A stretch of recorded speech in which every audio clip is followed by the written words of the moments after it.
So let's bring up then a question that's often asked.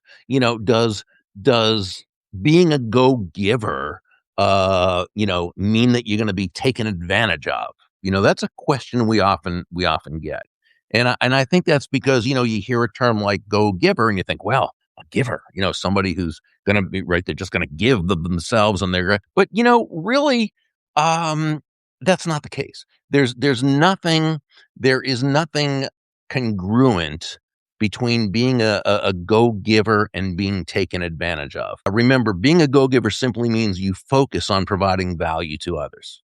That's your focus. Now, does that mean you can't be taken advantage? No, anybody can be taken advantage of. But if you're a nice person, if you're a giving person, and you find yourself constantly as a pattern. I don't mean once in a while. We're all human. Someone, unless you never leave the house, you're going to get taken advantage of in your life one time or another. But if someone's in a pattern of being taken advantage of, please know, it's not because you're a good person.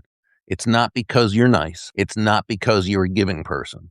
It's because you're doing things in a certain way that's creating the environment for people to take advantage of you. Now, if that's you, and I'm not saying it is, of course, but if that's you, and I'm not talking to you, Margaret, I'm to everybody who's there. I'm not saying it's anybody who's watching, but if it is, first, congratulations for recognizing it, because until we recognize an issue, there's nothing we can do to overcome it. Okay, so then you got to ask yourself the question: if this is a pattern for me, why?